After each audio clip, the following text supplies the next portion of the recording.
Hello and welcome to Kritfayle, and we are joined again by the guru of all things RPG, Andrew E.C. Gaska, who has worked on, to name a short few, Space 1999, Carbon Grey RPG, Alien RPG, Choose Your Own Adventures, Critical Millennium, I believe. He's worked on the Transformers RPG, Buck Rogers, REP Gill, and, of course, Planet of the Apes. And that's only this week. Next week, there's 5 more things. Did you say alien? I didn't. Yes, I did. Oh, Yep. you did. Okay. He did. He did. I got lost in the whole giant list. No, no. We should preface that with I've been around for a while, so that list is so big. Um, how are you guys? Yeah, Doing well, thanks. How about you? yeah, slowly but surely. Do you need to introduce yourselves, or do everyone know who you are already? Oh, we can do that. Hi, I'm Emily, and I am Ghost, sometimes God. It's going to be one of those interviews. Okay. yeah. No, it's great to be back with you guys. I missed you. Always have fun talking to you. Um, It's been a while. yeah. I think you were saying earlier the when the Planet Apes Kickstarter went live was when we talked last, right? Yes. And you certainly do a lot of the conventions and stuff too. So if you find Drew at any of these conventions, go and see him. He knows everything. Anything that's nerdy, he knows something.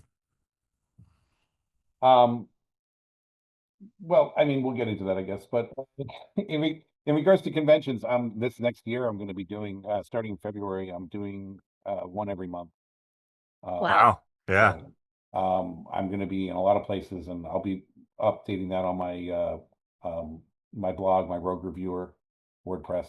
Um, but at a lot of these shows, I'm running games also for apes, mostly apes, some aliens. But I will be giving updates on that so people can sign up for the games because they send it when I run them, they tend to sell out fast because people like to play with the guy who wrote the game. Of course. Of course.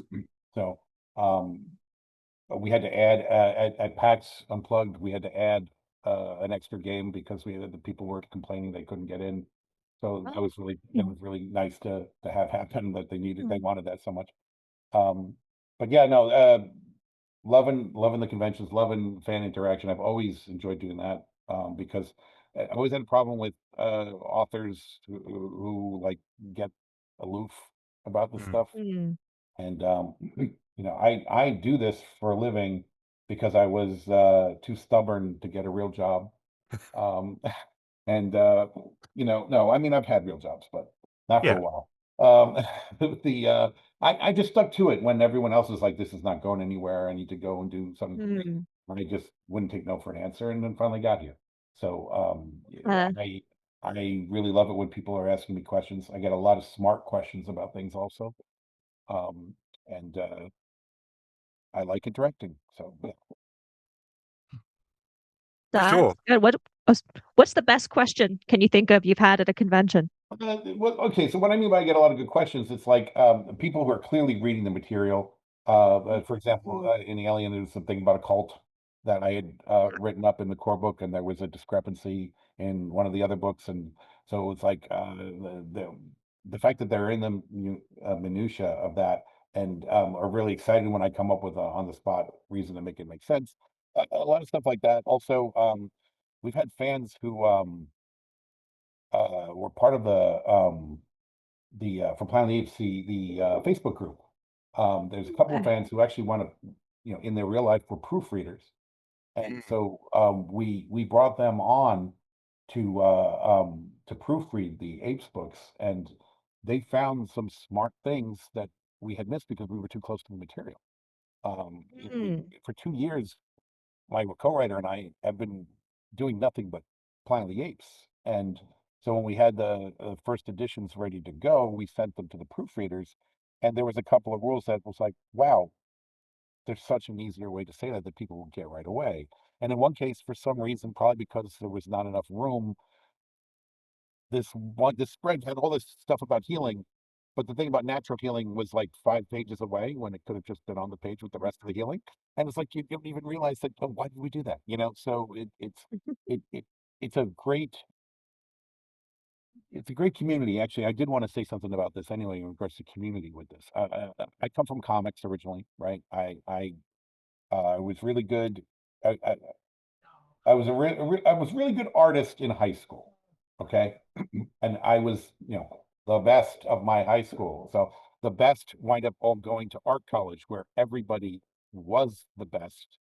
And now you're all together and you may not be the best of the best anymore. And that's what happened with me. I went to the School of Visual Arts in Manhattan, in New York. And a great education I got there. I was lucky to be taught by many of the legends in comics. Denny O'Neil was my writing teacher. Carmen Infantino, who designed The Flash, was my layout teacher. Walt Simonson, who worked on Thor, was my graphic novel teacher. Klaus Janson, who was the inker on Dark Knight Returns, was my inking teacher. I was there at the right time, right? But at the same time, I'm realizing, shit, my art is not what these great, amazing artists sitting next to me are doing. And I had crisis of faith, and Denny O'Neill was my writing teacher, and he told me I'm really good at this, and he pushed me into writing. I was going somewhere with this. I came from comics. So unfortunately, and I'd like to believe it wasn't like this back in the day, but comics has become very insular. Like it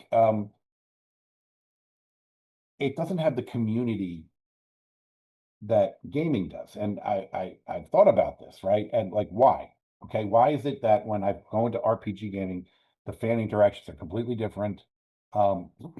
There's you meet somebody who respects you and wants to wants to share experiences with you. Okay, like even if it's just sitting across from you talking, like it's not a I'm here to complain or I'm here to worship. It's here because I want to interact with you because this is important, right? And interaction's always been important to me. Like like we have mentioned this sooner. But what's the difference? And I realized, okay, at its core, when you get a comic book, you don't sit around in a group and everybody read one balloon, right? You sit there by yourself and you read it yourself. The community of comics is when you get together to bitch about what you just read. Right. Okay. Or say it's great, but usually it's complaints, right? Okay. Um, and so it's like as a business, it's become very negative. It just like not even on the fan base, but the publishers. It's like a lot of people that and I can't even blame editors. And I'm not naming anybody or companies or anything. This is a blanket statement about the industry. There are obviously people that don't fit into this. Okay, there always are. But it's like the editors, like they seem like. And I understand why they don't want to deal with it because it's just pain in the ass. And this has led to um, people who are already proven themselves being the only ones who can get the new big jobs, right? Um, so in gaming, there's always your naysayers. There's always people who don't like anything, right? This is just for everything, right? Yeah. But it just seems like it's like people are more willing to we created this together. You may have written this, like talking to me, right? You may have written this and we may have started with your shit, but if we hadn't done this at the table, you wouldn't have come up with that. And it's so we're a family and let's have a big hug. And I love that. That's why I love the shows. Yeah, it's There's collaborative. Yeah. yeah, and there's something like I mean, for lack of a better word, there's something ancient about it.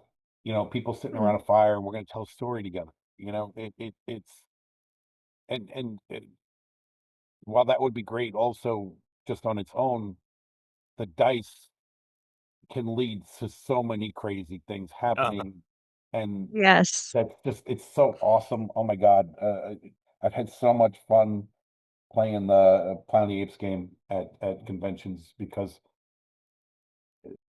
it's a great place to be. And ironically, I may have said this to you before. I don't know. We've talked a few times on these interviews. I don't even know what I've said to you before anymore. So it's not where I expected I was ever going to go with my career. I was going to either draw comics and then I was going to write comics and then I was going to write novels and be an art director and all this other stuff. Um, but I was from 1982 when I was 9? No, 10. Yeah, I was 10 in 82 because I was born. Yeah. That's math. That's math for you. So yeah, since 10 years old through the end of college, I role played. I was always a game master, you know. So and then because of work, I put all that aside. My friends and I, didn't have time to get together anymore, and didn't even know if I was going back to it. I would still see a cool role playing game. I'd buy it. Sometimes I would open it. Sometimes it would stay in its shrink wrap forever on my shelf. I'm sure you guys have games like that. Mm-hmm. But you know, it wasn't until the opportunity to do the Alien RPG that and even then I was just supposed to do the lore. I was not supposed to be writing adventures. Um, that that I realized this is where I belong. That makes at a con, you're playing this character that you didn't bring with you. It's not a character you love forever. You're jumping into this world. I need to understand this guy in 5 minutes. Boom. Oh, I know exactly how I'm going to do this, and everyone's going to laugh. And one of the things with apes that I've realized that really helps motivate that is the hero point system. Mm. And the reason that works with this is when I run the games at the table, and I recommend this if you run it at home. Um, I I use poker chips. I want to find something that looks more ape-like, but I've been using poker chips. And if your character starts with 6 hero points, so I give you 6 poker chips. Okay. And so as you spend one, you throw it at me, and then you do something that's hilarious or just smart or totally in character, I'll throw you a hero point across the table. So it becomes this kinetic back and forth, which is a connection for people. Um, and and the first 2 times we ran the game at conventions, like this is we had done play testing and stuff like that. But so this was like, okay, in the wild now, okay, not with some group from a comic shop we know are going to play or Right. but so in the wild, ran 2 games that went great. Everybody loved it. Okay, it was a Friday game and a Saturday afternoon game, and then on Saturday night I had a charity game. This was at Game Hall uh, in Wisconsin. I had a charity game where people paying a pretty penny. They're not like paying $2 to play a game. They're paying a couple $100 or something to come and play with the guy who wrote the game and give money to charity. You know, uh, so have a good crowd. They seem to be like that they're into it and everything like that. And we start. I give a quick. This is how we would roll for this. This is what we do with the rules. I went over it real quick, and then as someone goes to do something, they say, uh, I want to look at over the horizon. All right. So then you would go to perception and you tell me you have this, and then what are those two adding together? And you roll. So I teach everybody as we're going because Yeah. never played, right? And we're getting in this situation in the adventure, and everybody's failing and everybody's miserable. And I'm looking at the faces and I'm like, oh my God, what am I doing wrong? This is not the way it went the last 2 times. And I realized because I was exhausted and running, I forgot to tell them about hero points. Ah. For people who don't know, hero points. So the Planet of the Apes game is based on the old West End Games D6 system, and which was for Star Wars originally. And they had force points in that. Um, so they were hard to get, like but you could then do something special with them. But it was like as I recall, when I used to play it, you'd be lucky if you wait 5 sessions before you got one. Yeah. Never. Okay. It was the Luke spending one to shoot the torpedoes down the Yes, source that's board. exactly what it's supposed to be for this one amazing event that you can pull off, right? Yeah. And so when we looked at it, it was like, okay, well, how do we take this and make it fun, make it something that you can use at all times? And so we said we were start you with 6, and they're they're like they're almost like currency. It's like I'm going to use this hero point to double my role. Now they either me. I always let people. I can't remember what it says in the core book anymore because I'm always like I it could have been this as well. So we'll just give them the option to do both when I run the games. It's either they can double the amount of dice they roll, or they can take whatever they rolled on their normal dice and just times that number by 2. Okay. So you spend a hero point, and you might do the damage, which would be the equivalent of getting the thing, but shooting the creature between the eyes instead of bouncing off its armor, or you spend a hero point. The most ridiculous thing I've ever had happen with the hero point. They were in a jungle and found a crashed human spaceship, and they were humans inside, and they were trying to shoot the humans who were using it like to shoot. It was like the Alamo, and one of the chimpanzees, one of the humans got killed, and so the gorilla and the gorillas were doing a frontal assault on the door that was the hatch. One of the chimpanzees had climbed up on top of the ship and was looking for another hatch, and he found one, and he was opening it up just when the humans had set the self-destruct, and so he wound up riding that hatch like a surfboard into the jungle. Because the way I said he doubled his thing, and I realized like he's not taking any damage from this explosion. All right, so he took damage from the fall in the jungle, but I had the trees break it, so it wasn't terrible. But he did take a bunch of damage. But he was the only one who survived, and he was like on a surfboard, and like I can see that in a movie, it would be awful. But Yeah. playing at a table, you're loving every second of it. So anyway, hero points are amazing, all right? Yeah. And the fact that I tell people, spend it, just keep one in reserve, right? But spend the rest of them, and you do anything funny. You make us laugh at the table. You do something you say a really bad ape pun. You do something that's so right for your character, even though it's so wrong, even for your own health. Like anything like that, I will throw you hero points. And we just spend there going back and forth. And I realized, oh, guys, I forgot to tell you about hero points. My bad. And they were about to all get killed, right? By a rad boar. You know what those things are, right? Yeah. Yeah. So, I told them, they're like, oh, okay, so I do this. And suddenly you could see the light in their eyes, and everybody was saying, "Oh my God, this game is great!" And it was like, "Shit, this is the core of it." I accidentally figured out what the core of what we did right here is by forgetting to tell people. Oh yeah, the thing that works I forgot about that. So, yeah. So by giving you, hey, I'll give you extra points just for thinking outside the box. Yeah. You see the wheels turning in their head, and you see oh, I'm going to do this. It's really cool because they no longer have their inhibitions about doing it. Yeah. Because they've seen their friend do it and get rewarded for doing their crazy thing. Oh, I'm going to do a crazy thing too, and the game just becomes super fun. So I'm so glad we added that, and that it's as successful as it is. I was going to say something, I can't remember. But speaking of dice, you guys have this beauty. Dice tower. The dice tower. You put the dice in the back of your head, they come out the front. Yeah, I was so happy with. Like I told the publisher, because the minis come in that gray, right? Yeah. Yeah. Like a sort of a minty, coppery color for her, and they got it right on. I haven't painted her. I don't know if I'm going to, because I think she looks very clean and pretty as it is. If I was going to say, if anybody wants to get the miniatures, you don't have a lot of money, just get this because it's amazing. Just that one. Everybody just wants to throw the dice in her head. Yeah. Give me your downtrodden, but if it rolls a 1, I'm giving it back. So yeah, no, I'm so happy with that. And then at one point I was like, well, can't we make the arm be a separate piece or something? And they were like, huh, okay, so we could probably make it a little bigger. And then the publisher literally said to me, what if we make it a dice tower? This was after it was sculpted and done with. And I was like, oh my God, the publisher is actually Perfect. a smarter thing than what we came up with. Yeah. Yeah. Perfect.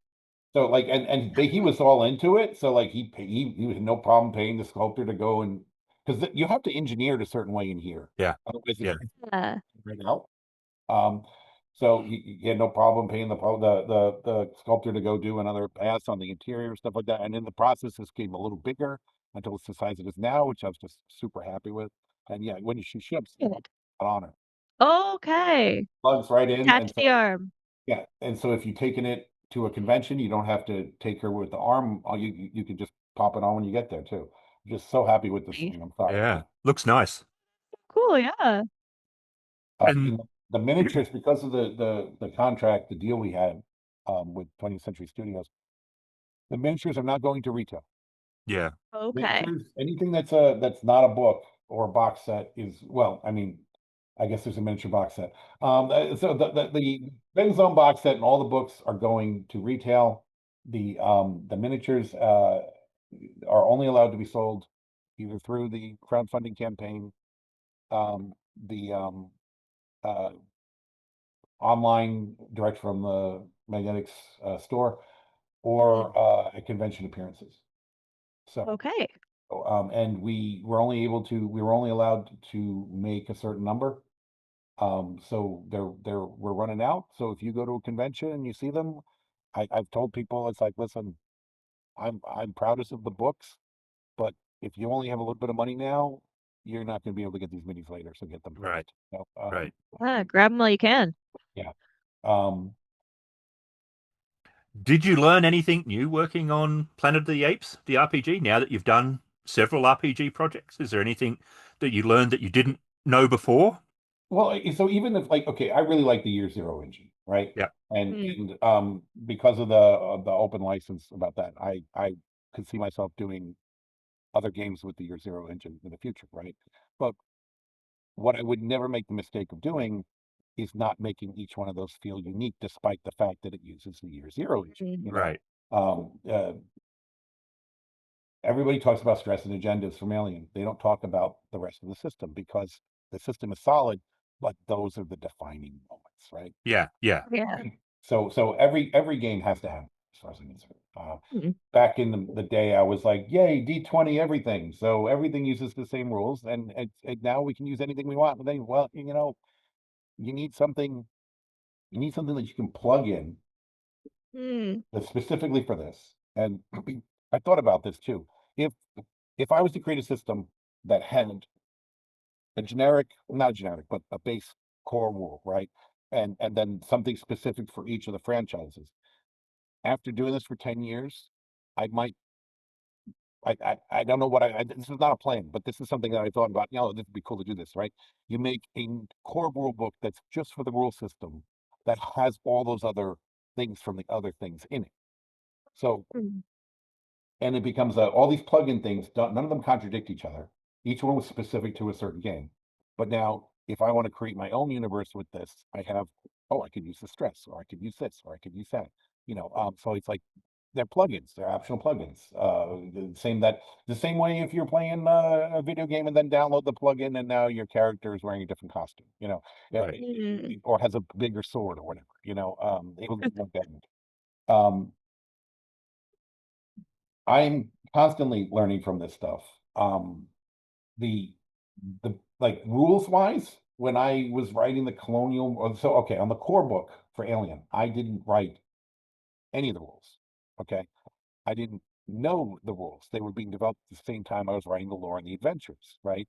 And so I would ask questions and I'd be like, um, I want them to do something like this here. And they're like, yeah, we've got a rule that'll make that make sense. That's what was going on with that. Okay. Oh, by the time we were getting to the next thing, Destroyer of Worlds, because I did Chariot and the core book at the same time. Yep. That Destroyer of Worlds, I've got a understanding of the rules, a basic understanding, right? And I overpowered everything that I created. It didn't wind up in print that way, but it was because Mm. I go big or go home, Yeah. Like I didn't think about, like, no one's ever going to beat this, right? So for example, I had 125 aliens in the base, and I had encounters set up for each one of them. And in the end, it's alluded to that there are aliens scurrying all over the place, but I think there's like Mm. 12 encounters or something at the most in there. Um, because what are you trying to do? Are you making it impossible for people? So I've learned about doing things like that. Mm. Significantly, a lot of the lessons I learned on that was applied to working on D6MV, on making sure things work for players and they're fair. I've added things that my co-writer E.L. Thomas as well. We've both added things that we either did on our own in our GMing for fun history, or things that we always felt like were holes that needed to be plugged, you know, so we've done stuff like that. And I'm constantly learning ways to simplify rules to make it more fun and fast. Mm. It's something when we approached D6MV that we definitely did in the first place is because, man, looking back and through time, that old Star Wars rules are great, but oh my God, is everyone awake? I think we figured out initiative. You know, Right. like, Yeah. come on already. Yeah. And it was great for the time because that's the way all rules were like. Right. Okay, so this is not dissing it at all. It's just saying it doesn't work for modern audiences. So that's why we did the SRP. So we started in Carbon Gray and things like that, just to keep it going like this. Working on D6MV, I started to think, well, wait, what if there was a system that did this, that did that, did this? You know, as I'm working on all these things and taking notes, and actually Neil Thomas and I can't give any details about this now, but we've created our own new rule system that we hope to use on a project soon, which takes that to the next level. It's like it's definitely, if you never role played, I think you could sit down with this and within 2 minutes understand everything. And it has ways to build on and complicate it that you don't need to do, but as you become experienced as a gamer, you might want to introduce new rules and stuff like that. Like I think this is really important to teach people the game. You know, I'm all about the idea of bringing new people in, and one of the Yep. great things that's been about Planet Apes is because a lot of people who are fans of Planet Apes are not gamers. Huh. They're they bought the game because it looks great. I collect all Planet Apes things. This is going to be a great encyclopedia for Planet Apes. Yep. Oh shit, this game is staring at me. Maybe I'll try it. I hear that Gaska guy's running a game at the next convention. There's also 20 other tables running that game. I'll try to get in one of those and see what it's like. They come in and even if they bought it, a lot of times they have not played it yet. Yeah. Okay. I've had a lot of that, and I've also had a lot of, wait, you're running Hunted, the game from the core book? I played that at the last con I was at, right? So they're back for more, which is also Yeah. good. But the thing that I tell them, and so far I've asked everyone who said that afterwards, um they're like, what you run is not at all the same thing. It's like they're shocked that it's the same thing I'm running. Yep. And part of that is because if I were to write it now, I would write it differently. Because you're always learning what works and what doesn't work. And the way that Hunted game works, the way it opens, with the beginning of that adventure, um, does not really work so well as I don't know who any of these people are. I'm sitting at the table for the first time. Okay, it's a lot of, well, I'm not sure what to do. So I've created an incident that happens before then that, man, takes everything in a different direction right away, and everybody's jumping to scramble to figure stuff out and everything. And that's exclusive to your RPG experience when you play with me. Um, Right. um, in the process, also sometimes people get through things faster. Yep. So you're adding extra, like maybe there was 2 villains in the thing that was written up, but there's going to be 3 in this one because, oh my God, how to get done that fast? I'm supposed to run a 3-hour game here, you know? Yeah. And then in the process, I've wound up adding all this stuff that takes place after what's in the adventure in the book. That, you know, is a logical continuation of what's happening. And so it is no longer the same experience. Like you could play Hunted with someone else and then play it with me, and you're really like, I remember these characters, but you know, I always tell them play a different character also. Don't play the character you play. Yeah. Um, and one of the things that I came up with that I really wish I had thought of this before the book was printed, was the luggage ape, Colo. You know what I'm talking about? Oh, yeah. We came up with this mechanic. Well, let's say I came up with this mechanic on the fly. Okay. Basically, if the party can come up with something and a reason why it might be in the luggage, Colo could do a search in the luggage and it might be there. Okay. It has been so much fun with that. Okay, because Colo sometimes decides he's going to spend a hero point to make because we really want that thing.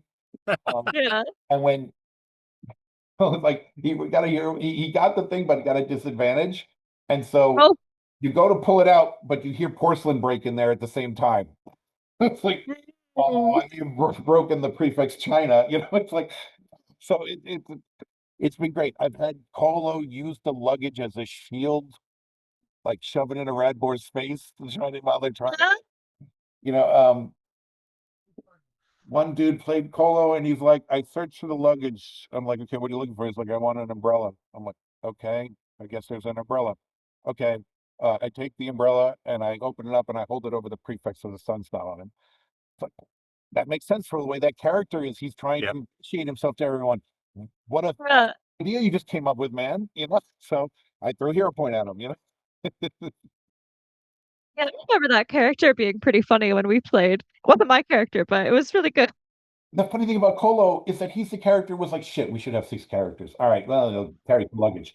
And it's the best character.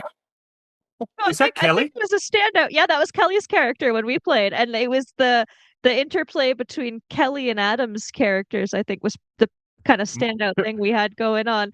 Oh my But God, poor flat-footed friend, is Colo, that him? yeah, yeah. Oh my God.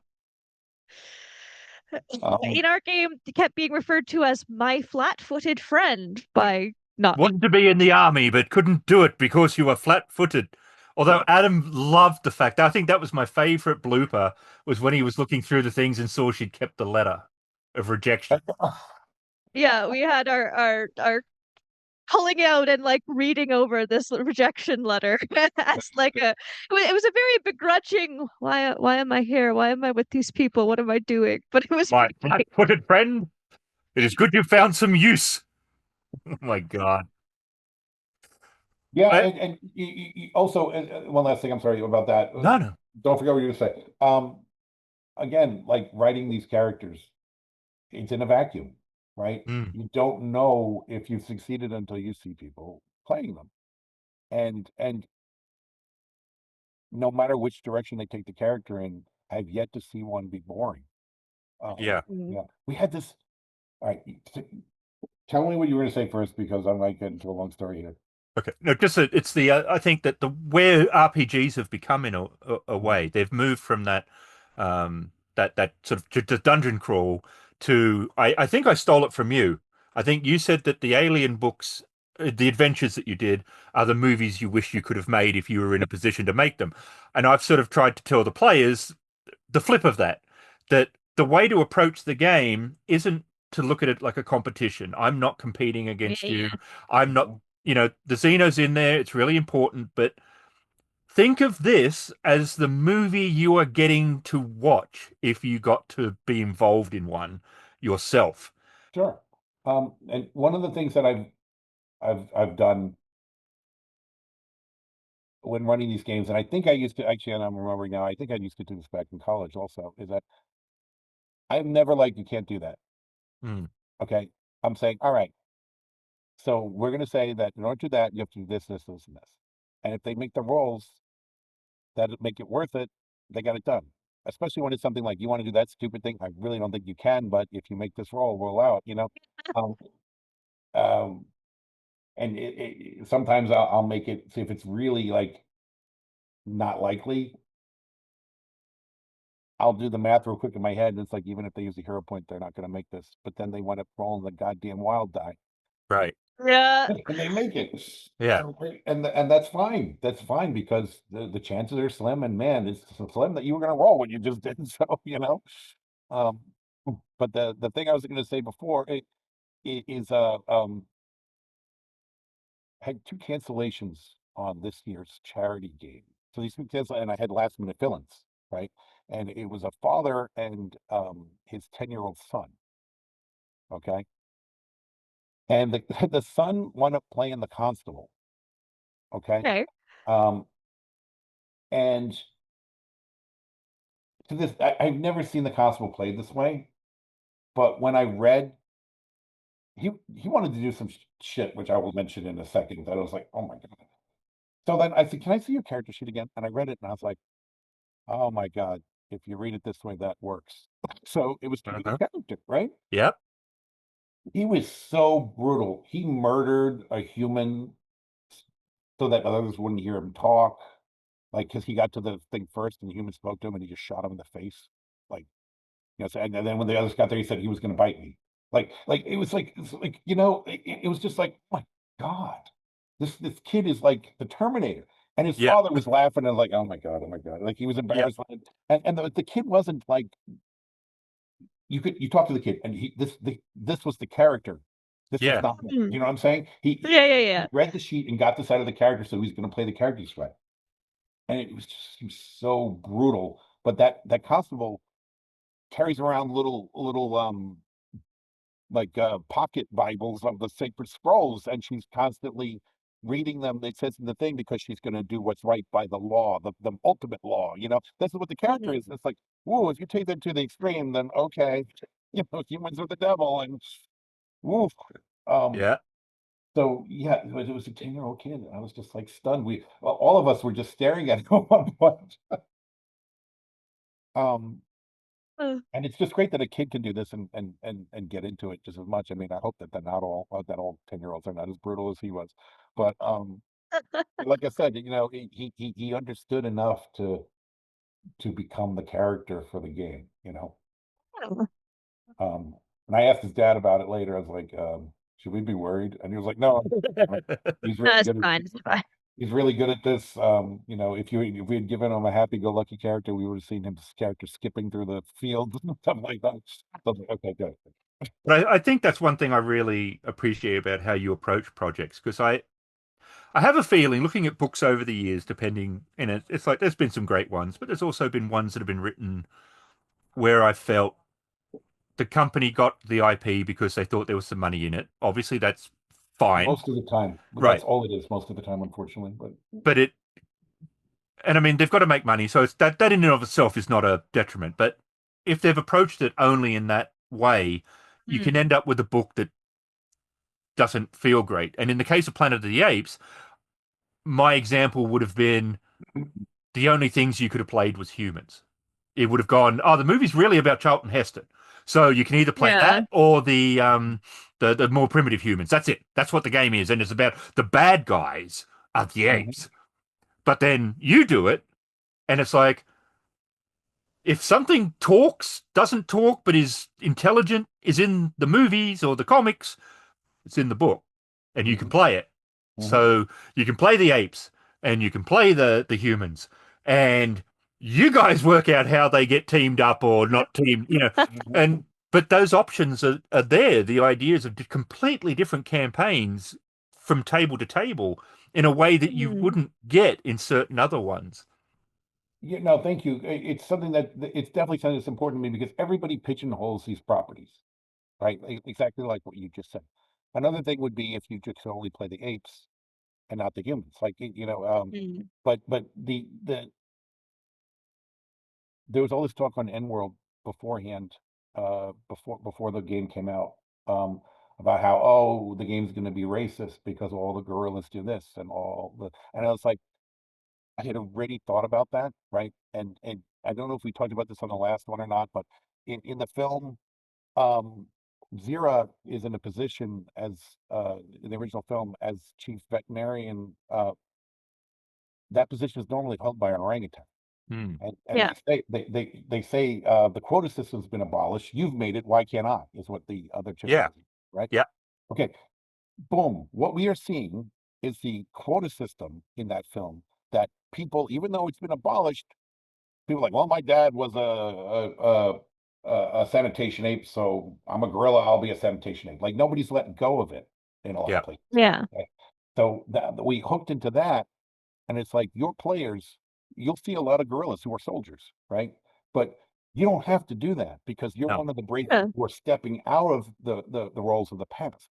So a chimpanzee soldier, I'd love to see that. It's like do what you want with this, and nothing we've. It's not even. I found a way for it to fit in the canon of what was being said as well. Even though you're making your own Mm. universe, Yep. the system that used to be in play is abolished. Now, if you want to play it before it was abolished, you can do that too, and then your Yep. stories become about people fighting to break the system instead, Right. you know. And like if I want to play a chimpanzee gorilla, a chimpanzee soldier, uh, there's consequences story-wise with that, because now all the gorilla soldiers are going to pick on you until you Right. prove yourself, Right. you know. And that's not being racist. That's looking at what would really happen in a situation like this. Like, you know, if you have the I've seen it a million times in TV shows. It's like, we're all FBI. We know what we're doing. You're bringing in this psychiatrist who does no training in what we do, and you're expecting us to take him as an advisor. Oh shit, he knows more than we do. You know, Right. it's like, you know, it's things like that. It's like you take somebody. Everybody has expectations of what someone's going to be able to do, and they're not always right. And Yeah. you prove that, and now you've made an adventure and a story out of that, and you've built a story that's actually life affirming, that shows we're not all stuck in whatever Right. Yeah. we've been put in by life. Just in general, the idea that we've grown so much in the way of telling stories. Yes, absolutely, absolutely. Yeah. And also the Star Trek has done this many times, Yes. but uh, the movie from the '80s, Enemy Mine, with this, Hmm. Hmm. and was it Was it Lewis Gossett Jr.? Yeah, it was. Um, you know, we hate each other. We hate each other. We're finding out, or oh, we're not so different in certain ways, and now we don't hate each other. Like Yeah. that's a story, and it's a reason why it's done a lot. It's because there's a lot to learn there. Um, I need to look at another face, even one as ugly as yours. yeah, right. So, yeah, I was gonna say my mother just said that to me the other day. I need to look at it. No, I like really like what's going on in the community with this stuff. You know, that I actually kind of like that people, even on End World Orphanage, you know, like, oh, it's going to be racist. Like, I mean, they were prejudging that it's going to be, but Right. you, I like that they acknowledged that they could see that this could be a problem. Right. You know, and yes, it could. It absolutely could, and we've already addressed it in a way that I think really works. You know, a lot of people are afraid in the real world. A lot of people are afraid to step out of the roles that they've been Yeah. in forever, and that's what the ape army and stuff like that represents. Yeah. But your characters could be um, the ones that start the change, and that's a great, you know, we you could lead a social revolution on the planet of the apes. Right. Why not? And I think that's really good because, yeah, you were saying you could see that maybe some people would be, oh, you can only play as humans or you can only play as apes. And I think if the game had been that way, then it wouldn't be, it would be set in a story that how the writer had seen it if it was that way. Whereas Yeah. when you have all the options, it's the story that the players and the game master wanna tell, and whether that's, yeah, no, we're all humans and we're on the run from the apes, or if it's, well, how did this plucky human end up in our ape gang taking on the social criteria? I think it's just there's so many options, and Yeah. part of that is, yeah, you can be within the system beforehand, or you can be once it's changed, you can be dealing with that, and there's an awful lot of story you can get it there. If you're now like, well, I'm a gorilla, but I've always dreamed of being a scientist, and Mhm. I'm gonna study those humans. I'm gonna do it. Yeah, so, you know, in early development, the templates were guerrilla soldier, orangutan administrator and stuff like that.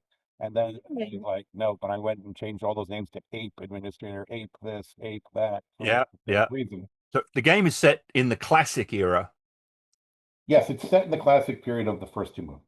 Okay, but Mhm. in your version of that, so you don't have to Right. play in the movies. You know, it's just that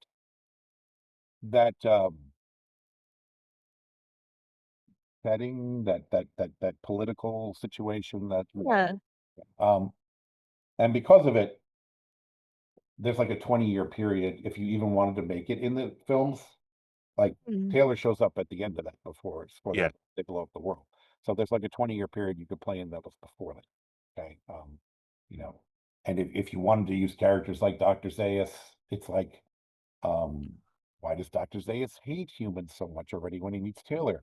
Has he met someone like this before? You know, in the bio for it, it ties into one of the old comics that came out where Zaius's father showed him the Statue of Liberty when he was a kid and Okay. told him about humans and all this other stuff. So, but you could, your campaign, it's whatever you wanted to be, you know. Yeah. Or you can Now picturing he hates them because of some group playing as all humans show up and really tick him off. But Yep. But the um the ANSA book gives you the opportunity to play in different time periods. Right. Of that, in that book, my favorite is definitely the time period for conquest, which is, you know, before the nuclear bombs fall, and when the apes are, you know, servants to the humans. There was so much for me so much of that inspired me. Like I think that's the biggest chapter in that book.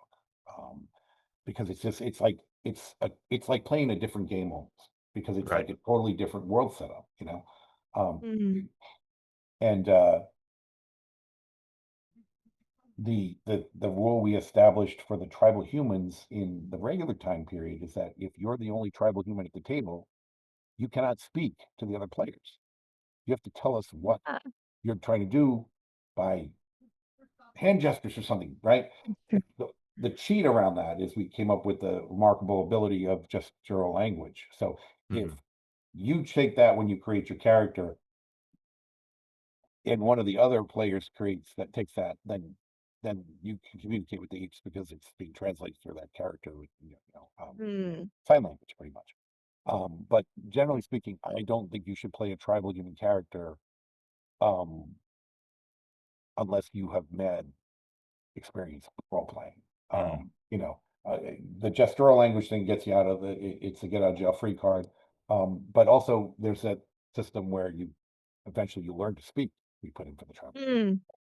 What's great about the conquest period is that instead that entire system applies to the apes. Right.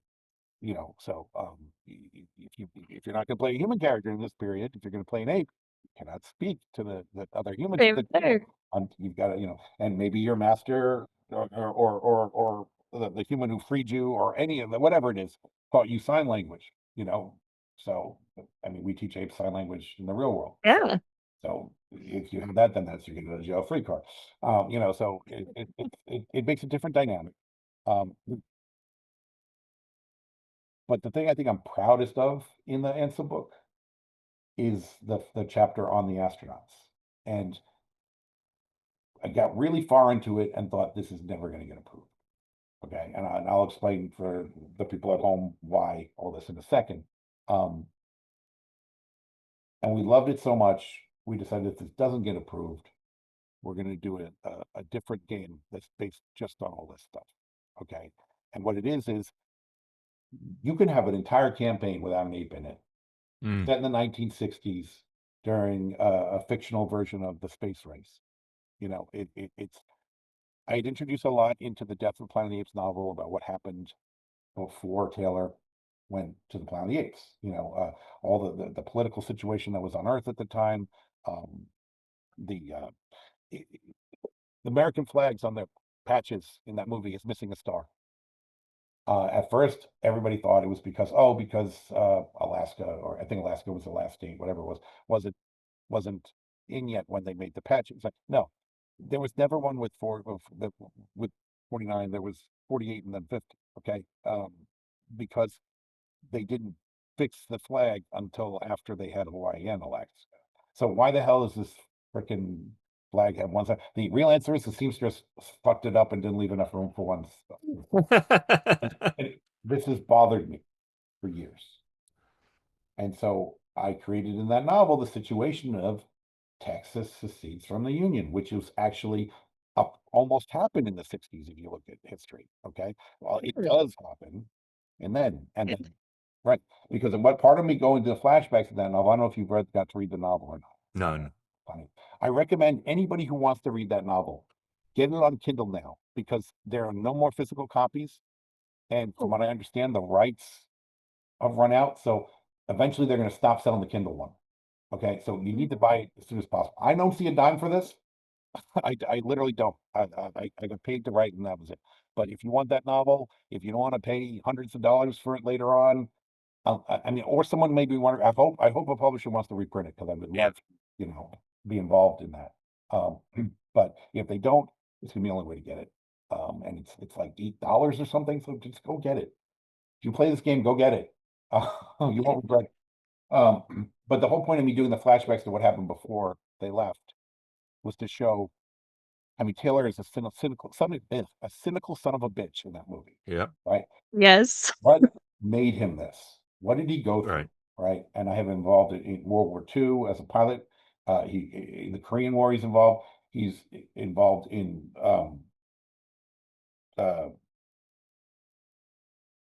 human rights, war crimes. Like not that he's not he's exposed to it and tries to stop. Right. Right. He Right. sees all the worst of humanity happen. Um, and he winds up in the space program, and I have him using like these experimental test planes before they, as they're building up to try to get to what can we do with the technology and stuff like that. He interacts with Dr. Hassline from the third movie because he's in charge of the space program. So it's like a lot of stuff that ties the knots between the whole franchise are in there. And in the process of making all that, I was like, wow, wouldn't this be a great role-playing game that's just the space race set with these terrible things happening and all this other stuff, So that chapter is designed, and it says this in the opening of the ANSA book. ANSA book's the source book that's not the core book, it's the source book, the other hardcover book for everybody at home. Don't tell people that this is Planet of the Apes. Create a campaign, tell them you're playing a Cold War astronaut game, right? Play the entire campaign where your ship finally launches at the first faster than light. Well, no, not faster than light. It's a near light speed engine. And then the next time you play, you've crash landed on the Planet of the Apes. It's like it's a mind fuck. Amazing. But it also lets the players sort of learn their characters a bit before it happens, and it also is good. It's like the actual Planet of the Apes movies. The apes don't show up for a while. Yeah. Prey, the Predator doesn't show up for a while. Right. Even the first Batman Begins. Yeah. We know it's Batman. We know it's Bruce Wayne, but yeah. I mean, but nearly every movie that's about Batman, 4 minutes in, sort of thing, boom, there he is. You see the suit. Yeah. It's 45 minutes or something before he gets out of Tibet and goes, I'm going to become a bat, sort of thing. It's like, believe, buddy, but sure. Yeah. But so I think it is always good. It's not so much that suspension of disbelief sort of thing, or because we did that with Alien, the first Alien adventure. The first episode, they're fixing the condenser to the big Talking about Charity of the Gods. Before that one, No. in the core book. Oh, the Hope Last Day. Hope's Last Day. Okay. I gave them. It starts in there, sort of in media res, whereas I sent them on the little mission. They thought, at least the boys, everywhere they went, they opened a locker, and they're like, they don't have their character do it in a way because they don't know. They know the character doesn't know. But the players like there could be a xenomorph. But I'm like, the players. I'm like, bro, you're opening a locker. You think there's a fucking xenomorph in the locker? Like, yes, not a face hugger, but like, how big do you think this locker is? But they spent smushed up really small. But the entire first episode, they're just learning their characters. They're doing stuff, fixing things. Good for that. I think that period before we even got to anything going down, just the sort of establishing the character dynamics, especially when you have those agendas and the sort of predefined relationships to some of the other characters. Although I maintain that the character who was supposed to be my friend was impossibly to be friends with. Sorry, Louis. But so yeah, it doesn't just. I mean, it is a great, if they don't know they're playing Planet of the Apes, there is definitely that great shock when they suddenly work out. Yeah. But I think that those sort of like setups are great anyway. And gets up from the table. Yeah, exactly. I thought we were playing Predator. Yeah. I was waiting for a different reveal. What do you call it? The other way that I think would be great to use that stuff is, um, let's say, hey, there's rumors that some ape has found this thing, and it sounds like they're talking about where we used to train as astronauts. Mm. Um, there might be something useful there. We should go, blah blah blah, and then you can play flashbacks to things that'll give you clues to where you might look based on when you were flashback based on when you were there when you were younger, and now you're going to go look for that now. It's like you could do back and forth stuff like that. Yeah. So I tried to get. I was like, it started with Alien, where people were like, "Oh, it's such a small concept. It won't make a game." I was like, "Hold my goddamn beer." Yeah. Ah, And I wanted to make sure Apes had the same thing. Yeah. Even with Terminator, the oh my god, the time displacement something or commandos. Mm. That's what it was. The time displacement commandos. Like, it gives you a totally different way than you would expect to play Terminator. You know, Yes. I want to give you those options, and then even at the back of the ANSA book, we deal with the time travel fiasco. Like, Yes. mm. we even have a section where it says, in Escape, Cornelius and Zira went back in time to the 70s, and they were apes from the future. Well, what if in your universe, it was a scouting mission for a planned invasion? What if the apes are replicating these ships in the future to come back in time and take over some, like, you can do all these crazy things that you wouldn't have thought of. um as somebody who's been a fan of all these franchises, it's like I've always seen the potential to broaden it. Mm. And the trick is being able to do that and still making it feel like this actually is that thing. Yeah. you know um so it's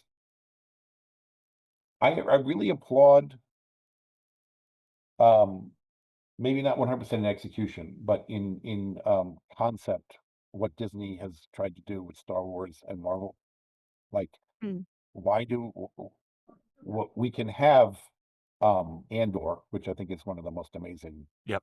not only Star Wars but TV shows ever made. Yep. Yep. uh I don't know how many times I've rewatched it now. It's amazing to me. It's amazing. Um, but you can have that, and then you can have Phantom Menace, uh, which is I don't really like Phantom Menace. But my point is, you can have Fair. totally different tone, different mood, and it's the same universe, and it Yes. all works together. Okay. Yes. Mm. Um, Not everything has to be the same all the time. It's true. Saying I think when you have sort of a content universe like that with so many different tones, because Star Wars absolutely does, you're gonna have kind of darker, grittier things. And then I mean, as when I was a child and watched Phantom Menace, I thought it was hilarious. I probably don't feel exactly the same way about some things now, but it brings in more people because some people really want, like, if you want to play Planet of the Apes, some people might want a really dark, gritty thing going on different sort of issues in the society, and they really want to tackle that. And some people just want, like, I just want a fun adventure game. I want to be an ape and explore and do whatever. And when you do broaden things in that way, as long as you do stay, it still needs to obviously feel like Star Wars or like Planet of the Apes. But if it does, then you've made it accessible to a much wider audience. Because yeah, we had people say when we did Alien, like, and again, this isn't something that would really work as well in Alien. It's harder to do a lighter alien adventure in some ways, but we had someone tell us, "Oh, I like listening." Yeah, It's just I Alien like is the listening goofy. to comedy. Um, we had someone tell us, like, "Oh, I really like listening to your stuff. I'm probably gonna just skip the Alien one because I'm having like a really stressful time in life right now, and I just don't want to listen to something kind of darker." And we were like, "That's totally fair." So sometimes people want. Now I kind of do want to do an Alien comedy. That we're not going to do that. I'm just glad we didn't. Because if that would be like, oh yeah, your first one, that was the most funniest thing I heard in ages. I'm like, thanks, thanks. That was Alien. Yeah, that was Alien. did working with the classic help with doing Planet of the Apes rather than the modern? I'm assuming there's two different licenses for one, but also everything that you've put, you're adding new stuff, but at the same time, the stuff that's there is sort of already the canon that you're working with. Whereas if they did another movie and you're adding stuff on the fly, and then suddenly they come out and go, "I am Dr. Cornelius," and he rips off the ape mask, and it's a human. He's like, "I have come from the past, and I have been behind the ape culture forever." And it's like, who the hell was on drugs when they wrote this? But now your stuff that you've been working on with that character that you're like, "Oh yeah," suddenly it's like they do. Well, I mean, Alien is ongoing, so there's an issue with that. That's true. But we'll circle back to that one in a second. In regards to apes, I specifically wanted the classic one, and at one point, the deal was with 20th Century Fox, right? Not studios before Right. Disney purchased them and they became studios. Um, and so when I reached out to Disney to remind them we had this license and that we were going to be working on it, and they had to look it up because they didn't even realize that it existed. Because I mean, they bought the company; they know everything that the company was doing. Right. Oh my God, yes. So they offered me. They said, "Would you rather do the new one because we have a new movie that's in development?" And I declined and explained to them why. I said, "You guys are going to be making last minute changes all along the way with that. That universe is not as defined yet because you're jumping into new time periods and stuff like that now. You know." Yeah. By the way, I like that new movie a lot. It's very good. I don't know if you guys saw it. And the classic stuff has so much science fiction weirdness Yep. that the new one doesn't. Um, Mm. and on top of that, when I was there as an advisor for Fox, right? The new movie at the time was War of the Planet of the Apes, the third movie that had come out, right? Okay. And everybody there was so proud of that movie and they expected it to do amazing. And it got great reviews. And financially, it did okay. And they're like, what went wrong? Right. And the new licensing director there, franchise director there, said to me, I really want you to just tell me what you think. Like, just if you say something that you think is controversial, no one's going to get upset. Please just tell Right. me. Right. I want to get as many opinions as possible. I said, all right. The new one has great stories, right? But it has nothing. Oh, that plus, this was the other part of it. Plus, Mm. licensing, action figures don't do well. This doesn't do well. We still have people trying to license the old stuff. What's going on, right? And I said, the new stuff, great stories. You know, the movies have been great, especially that third one I thought was fantastic. It does not have signature look to it. Like the Mm. old stuff, the green costumes, the Yep. red orange costumes, the way the huts were sculpted, like this, it's like, okay, I know this is plenty. I know this. It's like with Abrams Star Trek, all right, Mm. changing all this stuff. It's still the Starship Enterprise. Yep. It's Kirk, Spock, McCoy. They're wearing the yellow and the blue. Beam me up, Scotty. Like as much as I may not think that that was the best Star Trek ever, you know, Right. he did a checklist. This is what Star Trek, you know, Right. not even what Star Trek is. This is what Star Trek. um, and these new movies don't do that because they're on the balancing on the edge of being afraid they're going to be seen as silly because the general public looks at Mm. those apes movies and thinks they're silly. Right. I had I had shown, I guess I was in my 30s, and I had this artist who worked with me for a while, and he just turned 20, and he'd never seen Planet of the Apes. This was back when I was doing Conspiracy, that first book in 2011. So um, he he watched the movie and he's like, first of all, everybody looks fake. Nothing looks like an ape. Why did anybody think this makeup is great? I'm like, all right, okay. Next thing is, it was obviously, spoiler alert, it was obviously Earth all along. Why the fuck didn't anybody realize they're speaking English? There's horses, you know, as again, missing the point, but okay. And Yep. also, big, Buy in, buy in. okay, so big deal. like a nuclear war, like that's not a thing that's going to happen.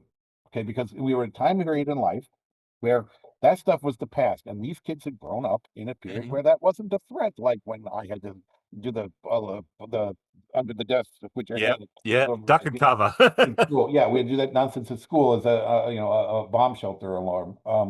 You know, so the total disconnect from it. You know, um, all these things that were signature to apes, right?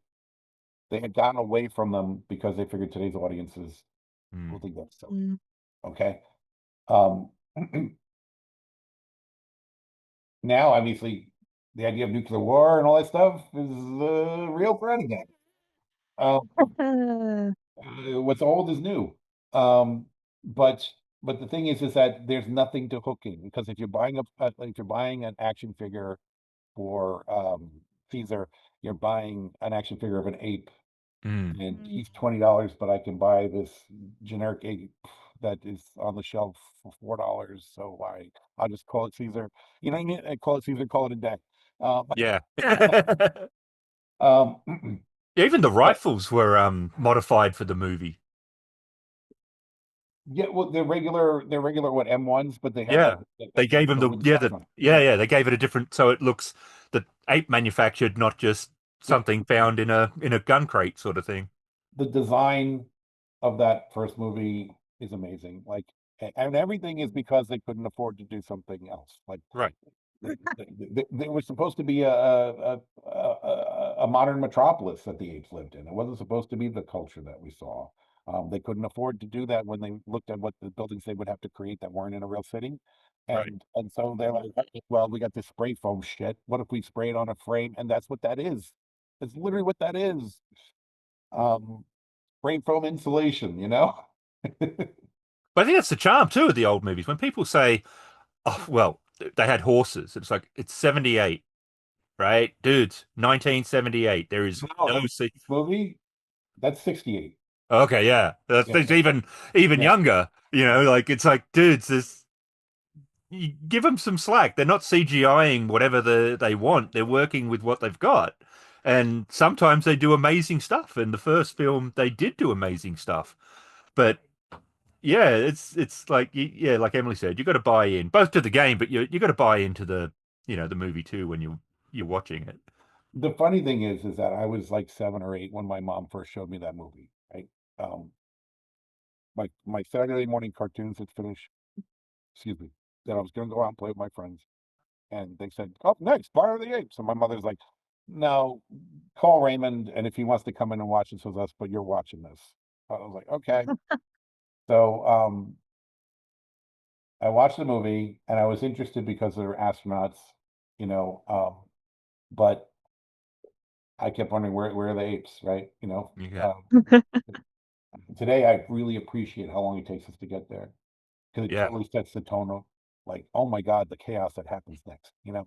Um, but um, when the horses rolled out, I said to my mom, "Why are there horses on another planet?"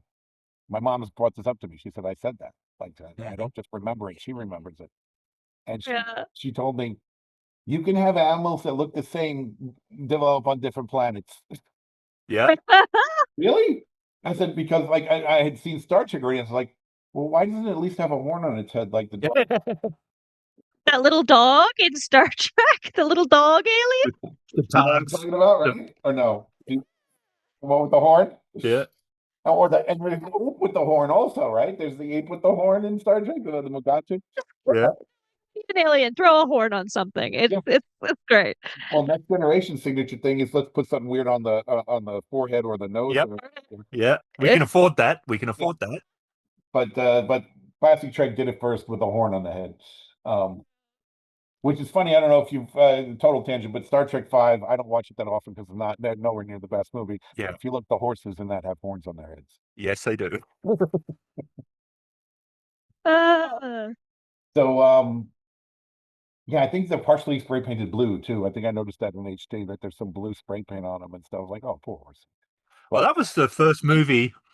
Um, we remembered seeing it at the cinema, but we didn't realize that it was because of widescreen to TVs at the time, because we remembered the security forces in the shuttle when they go down to try to get the ambassadors back.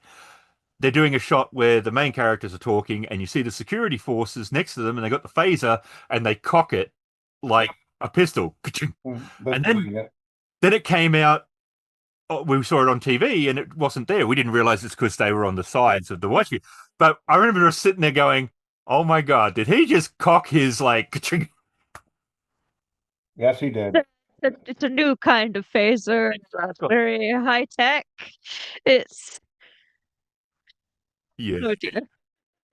I mean, if I did the Star Trek role-playing game, I would come up with a reason why that made sense in the phasers. Yeah, exactly. It's a new type of phaser where it makes sense because Yeah, you're arming it. You can't do that by accident, so it's not armed until you.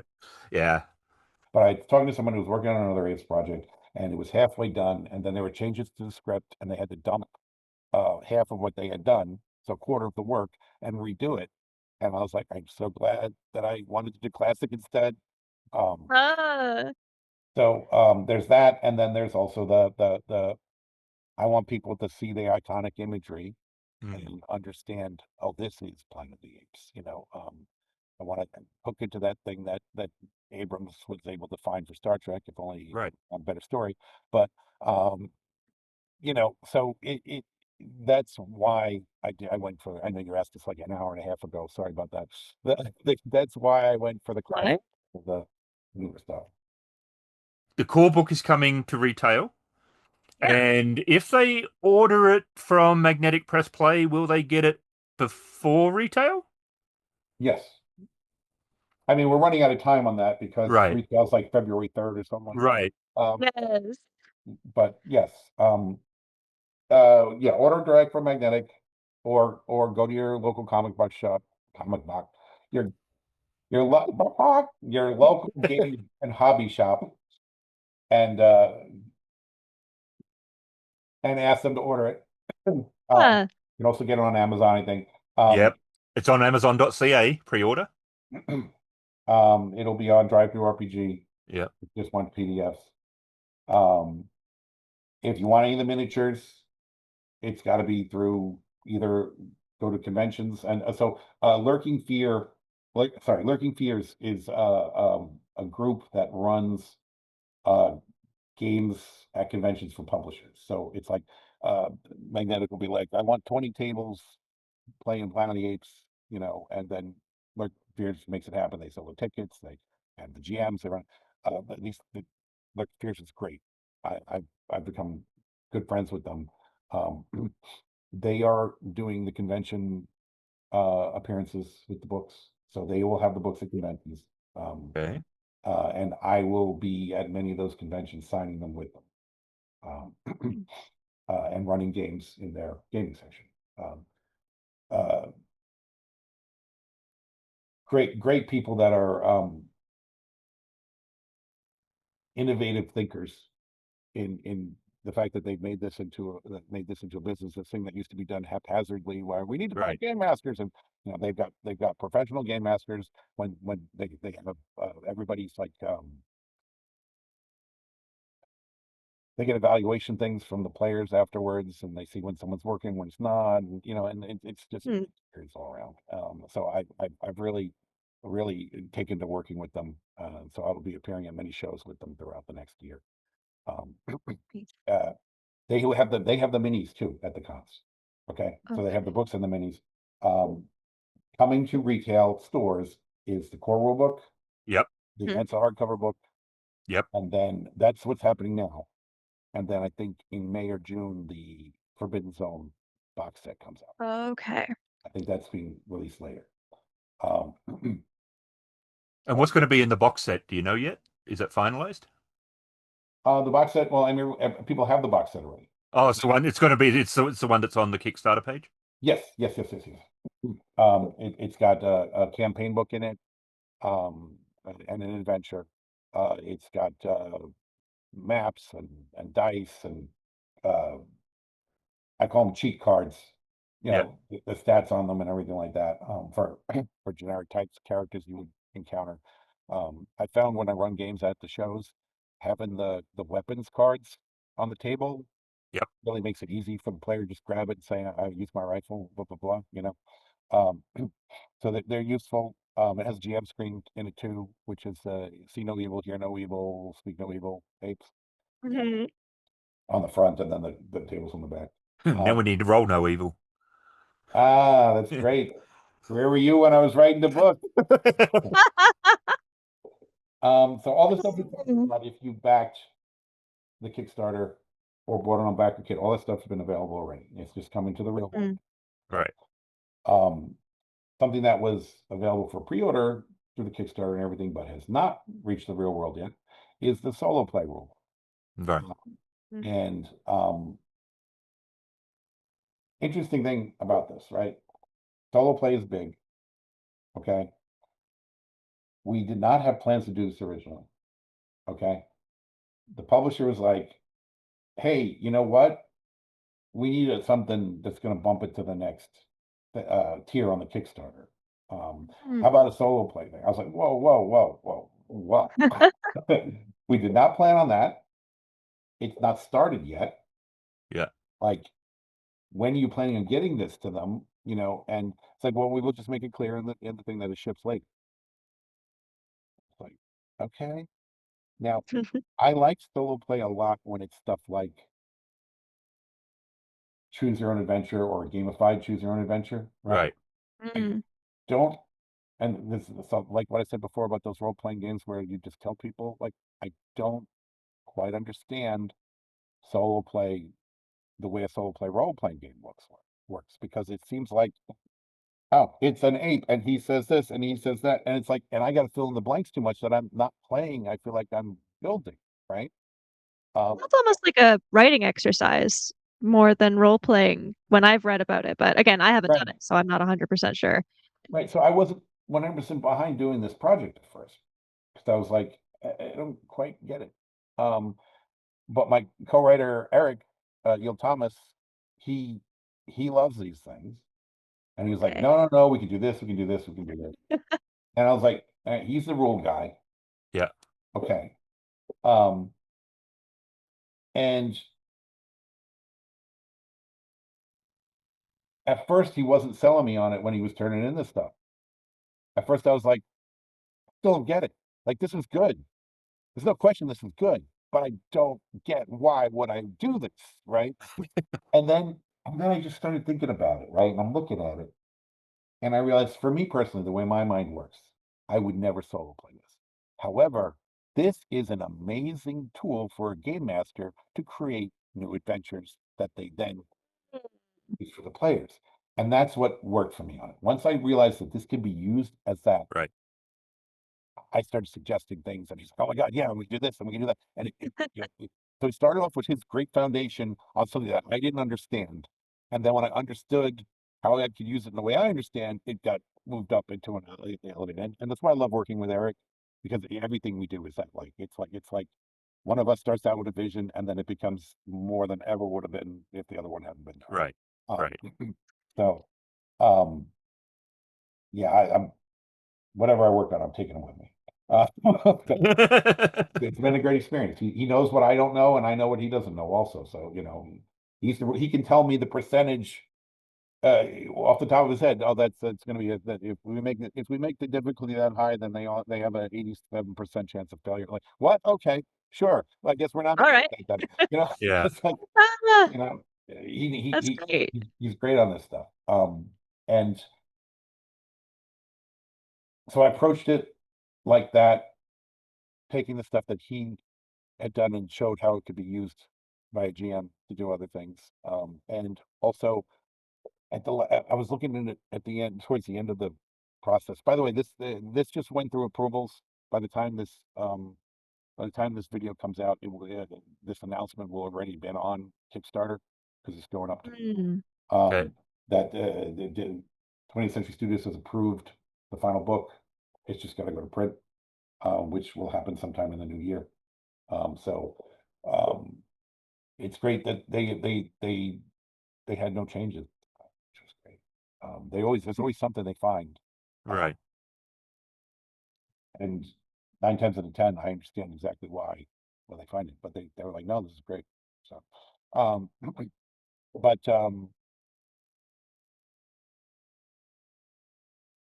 when we were writing the book and we were like, in the second draft, and it's just Eric and I, and we haven't gone to an editor yet with it. I'm like, there's something missing. Like this is a great tool, but how do we make this entertaining? And like 4 hours or 6 hours before I was 6 hours before I was supposed to turn it into the editor, the light bulb went on. And now past this book starts with now in big red letters on the first page. Do not read this book. Okay. And it explains how this book may have been written by humans, and that solo play is the devil, and everyone knows that proper role playing is done with a group.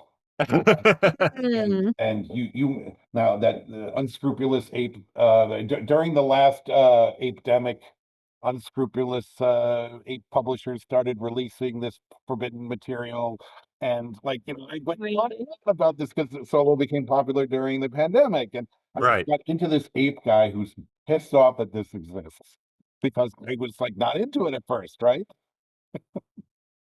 And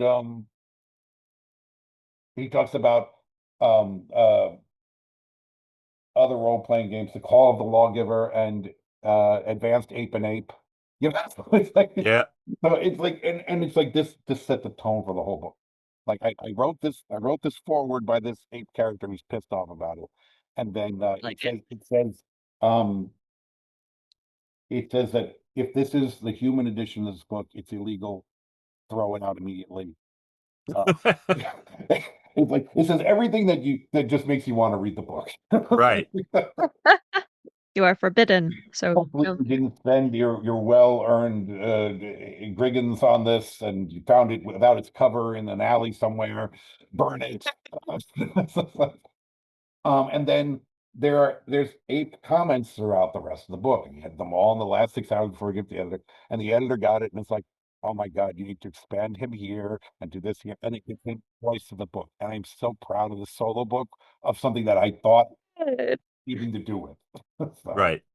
I'm so happy that it got done relatively fast. I mean, it's not as big as the other books. Right. And it is softcover, hardcover? It's hardcover. It's hard. Hardcover? Yeah. I can't remember the page count. It's I think it's like half of one of the other books. That makes sense. Yeah. But oh, it's a great book now. Like I was like, I can't. I need to. It's another thing too. It's like I don't want to do this unless I can actually contribute to it. Like Right. at one point, I was like, maybe you should just be doing this in America, not I. And he didn't like that because he knows I see things that he doesn't. And so I was like, all right, I don't know much help I'm going to be on this. And then I was able to bring a voice to it. And then I told Eric what I was doing, and he's like, "Ah, in this section we need to do this." And so he got into it too. And it's just like every now and then when we go to look at something, we forgot that we put a joke in there, and it's like Ah, we we wrote the jokes and we're like, we still giggle because it's funny. Yeah. And the editor was getting so into it also. I think everyone's going to enjoy it. If I had thought of it beforehand, this voice would have been through the entire line. Instead, it's just in the solo book, but it works. So. Is he an NPC? Do we have stats for him? No, there's no stats for him, but man, is he a jerk. He's so much fun, and he gives Ape advice throughout the thing. And then we did things like what do you call it? There's a list of the most important tables in the book that you will always need to use, right? okay. And so it's Urko's Most Wanted is the name of the list. Ah, So General Urko has identified these as the most dangerous tables in solo role playing. If you encounter them in the wild, it's like a lot of fun with it. It's a fun read. And honestly, good. with a book like that that's full of tables, you need it to be a fun read if people are going to read it. Right. Right. True. Oh. So I know that the solo play for Planet of the Apes hasn't come out yet, but that's something that you were talking about as being excited for when that comes out. And okay, I think it sounds really cool, and now I kind of might want to get it just for that character. But is there anything else that you can tell us about that you're excited that's upcoming, or just anything more for Planet of the Apes you're really excited about? So for apes, after the solo book, um, uh, they need to get numbers in on certain things to see how we're moving forward, which, you know, it's the business. So I'm not allowed to talk about the other stuff for apes that is planned yet because it's, you know, in the stages where you know, need approvals before you can get anything like that. But I'm thinking about the other projects, and I actually don't think I can talk about any of those either. That is totally fair. Yeah, no, I'm sorry. There's a lot of stuff. There's a lot of stuff that I'm working on. I just signed on to do the lore for another major property. Um, it's going to be a smaller job than Aliens was because I'm not writing anywhere near as much. I'm just writing um, the lore for the core book, and then also for a source. I'm doing my own source book with Neil Thomas. Um, um, and I'm doing another major property thing at that same company. Yeah, there's a bunch of licensed stuff that I'm working on. Well, what a surprise, right? Um, and I will be able to make announcements throughout the year as I'm allowed to. Cool. But and I will definitely want to come on to do it with you guys because I love talking to you guys. You guys are always fun. Thanks. We like talking to you too. I appreciate that. Yeah, I'm also in October, there's WindyCon in Chicago. I've been made the Okay. guest of honor for that show this year. Nice. Awesome. Yeah, I thought they were like, you know, do you want to be a guest? Like, and they're like, no, you want to be the guest of honor. I was like, oh, yes, Oh. Yes, that sounds yeah, good. to be, you know, doing part of their opening ceremonies and all this other stuff and everything, and it's just really cool. I was just surprised that I was even, you know, asked. It's not. It's really.